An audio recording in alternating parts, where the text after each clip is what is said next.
Fourth and inches. Hell no, I ain't gon' punt. Nope. Running to this paper like I'm Forrest Gump. Hey. What's going on, people, right now? Coming in today at number 7 in my NBA power rankings. That team from we the North, the Toronto Raptors, representing that 905. Let's go!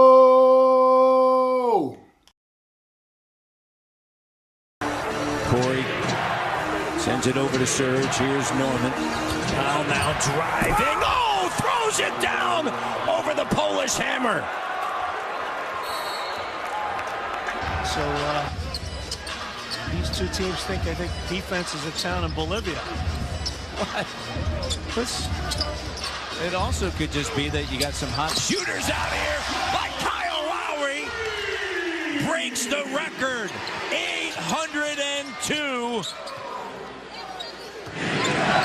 DeRozan with Maker on him. Maker back in the game. DeMar in the paint. Oh, wow! Compton right to the rim. The help coming on the baseline side. Took it middle. Ibaka. What's going on, people? You know who it is. It's yours truly, Tate Wiz, of course, coming live from the Man Cave. For those subscribers out there that has not subscribed to the YouTube channel, please feel free to hit that bell. If you're not subscribed to the Twitter page, hit that bird at TAE_WIGGS. Now, you know I keep you in tune with the latest information going around the NBA. First and foremost, before I get into my power rankings, I do got a piece I need people to check out.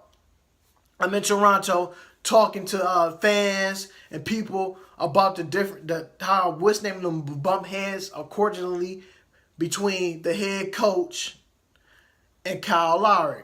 So just head on over to the YouTube channel. It's up there. It's the Toronto one. Telling me that's a piece you guys would definitely like, the different aspects of the game coming not from me, but from the fans of Toronto, Canada. So look at that and tell me what y'all think. But right now, get into number 7 of my NBA power rankings. The team that said we from the North, the Toronto Raptors. The reason why I picked the Toronto Raptors coming in at number 7 of my NBA power rankings, not only last year they was 51 wins and 31 losses together, but in the Eastern Conference they was 34-18. But what was more impressive, their record in their division, 14-2. And this year, folks, I got them winning 52 games with 30 losses. That's where I got them at. They're going to be probably a number 3 seed, probably for seeding the NBA playoffs. But I look at some of the players that they did lose. They lost Corey Joseph to the Pacers. They lost P.J. Tucker to the Rockets. They traded DeMar Carroll to the Brooklyn Nets. So I'm looking at the different things that went on with the Raptors ball club. They added C.J. Miles, a three-point shooter, something they need. Somebody can knock it down. Somebody that's more reliable, that's dependable, that can knock down more threes than DeMar Carroll. I thought when they got DeMar Carroll, and I always talk about this with my other guys, DeMar Carroll hasn't been the same since he's injured that leg once he played for the Atlanta Hawks. And stuff like that. They say he's a defensive guy, but sometimes when you injure certain body parts, you don't get the same mobility as you once had before. So I look at they got rid of DeMar Carroll. You see, I used to talk about DeMar Carroll, how he say he can stop certain players on defense in the playoffs. But when you look at his playoff statistics against the other opponent, he's letting the other opponent at least average 20 or better on him, and that's not good. I feel like with C.J. Miles, they pick up somebody that's long and athletic, and somebody who's more consistent with him.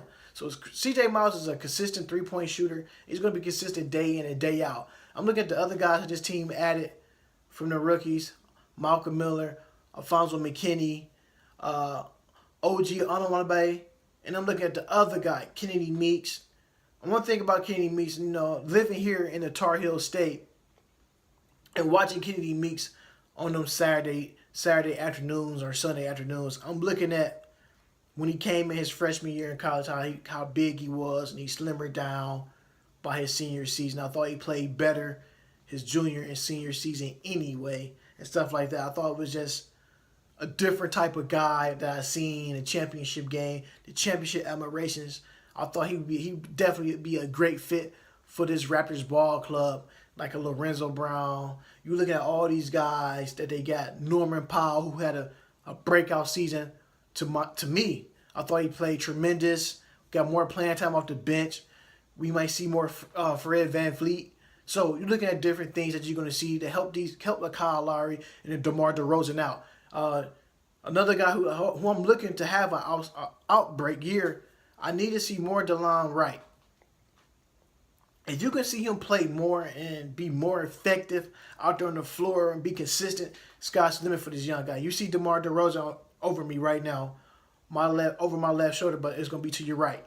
DeMar DeRozan, they call him Debo up there, and that's one thing I have found out talking to the Toronto fan base up there when I was doing an interview with a couple of guys up there, and they keep saying, yo, Debo's the man, and they was telling me their love for basketball in Toronto, how Vince Carter, it was the reason why a lot of Toronto guys play basketball up there. You know, Vince Carter was saying when Vince Carter was living there in Toronto, he would never used to leave in the summertime. He would always do basketball clinics to show these younger guys in Toronto and to play basketball. And one thing I'm going to say about Toronto, I know I'm jumping off subject a little bit. I've been to the city. It's a nice city. It is a hockey town city, first and foremost. It's a beautiful city. It's clean and all that good stuff. If you haven't been there, it's a must-visit city. You got to go see it for yourself. And I'm going to get back to this basketball. DeMar DeRozan, like I said, they call him Debo up there. They love him up there. Up there in Toronto, he's like, who can I compare him to? He is like a rock star. He is a rock star. Him and Kyle Lowry. Wherever you go, you're going to see billboards of them somewhere on the Toronto streets. DeMar DeRozan is one of them guys who bring it every night. Every night. You see what he did in the first couple of games of the season. 30 points almost like the first 8 or 9 nights. Something that hasn't been done in a while. And he always got his lunch pail ready. He's ready for the fight. And one thing DeMar DeRozan has been working on over the years is a jump shot. He has a streaky jump shot. Him and Kyle Lowry. Kyle Lowry, another person. Them guys are good. Especially during regular season. Then once the playoffs get to going, they can't have spurts where they're in the playoffs. They have a game they scoring 30 points. Then the next couple of games, you're like, dude, these dudes way below their average, like with 10 and 12 points. This is the backcourt. You just want to see more from your backcourt. Like I said, these guys are awesome players. They are all-stars by any means necessary. They get the job done. I think just them having Serge Ibaka give them more lengthy depth, take some of the stress off these guys' shoulders who can get things done. I thought when they picked up Serge Ibaka and what the Jonas Valanciunas, I thought that kind of, to me, I thought they kind of interfered with what they wanted to do, because the reason why they lost in the playoffs, because I thought Serge Ibaka was taking a lot of threes. And you have no big man down there getting rebounds. You had a Tristan Thompson and Kevin Love grabbing all the rebounds when you had Serge Ibaka shooting threes.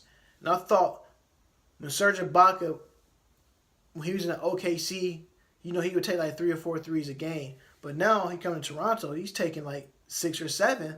Like he's one of the best shooting big men out there. That's not his game. I just want to see him just shooting no more than 2 to 3 threes a game and go straight inside. We know what Serge can do inside. We know he's a defender. We know he's gonna cover the interior. But I just want to see Serge more of an inside presence to get the job done. Who else I want to talk about? Kyle Lowry. And talked about Debo a little bit more. DeMar DeRozan. Kyle Lowry. He come back there, got his 3-year deal and stuff like that. He wanted to retire as a Raptor. But for Kyle Lowry, him being in his 30s, he do have some nagging injuries that come along every year around the playoffs. They gotta find a way for Kyle Lowry to get rest early in the regular season. I don't mean taking games off.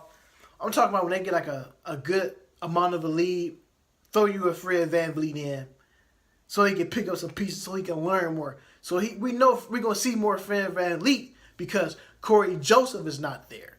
We're going to see that. So we definitely going to see that. I just thinking that Kyle Lowry and DeMar DeRozan going to have a chip on their shoulder. They've been losing. They lost to the Cavaliers the last 2 years in the playoffs. I think they want to beg differ about that. By them, like I said, by them picking up C.J. Miles, DeMar DeRozan, and Kyle Lowry, they can penetrate. They can go to the hole and kick the ball out to a C.J. Miles, who can knock down a three. I'm just thinking, and you look at the other guys. I don't want to leave nobody out. You got Lucas Nigeria. Can he be the guy that can find his way on an offensive end? You know what I'm saying? Some of these, he averaged about 4 to 6 points per game. But these guys had to take their game to a whole new level. If you want to excel, if you want to be up there with the top dog teams, if you want to beat the Boston Celtics or the Cleveland Cavaliers or the San Antonio Spurs and the Golden State Warriors, you have to play hard every night in the NBA because one loss will hurt you in the long run. Because we know the teams like the Cavs, Warriors, and Celtics and Spurs, you can't lose 2 and 3 games in a row because while you lose 2-3 games in a row, this team, no 4 teams I just mentioned, would take off and win about 5-6 games in a row. And now the whole time you're trying to play catch up to these guys. So like I said, you got to start off early and get these things going. And like I said, y'all know who I am. I'm Tay Wiggs. I'm reporting live from the Man Cave as usual. Like I said, if you're not subscribed to that Twitter, hit that bird. If you're not subscribed to that YouTube channel, hit that bell. TAE_WIGGS. Until next time, folks. Peace.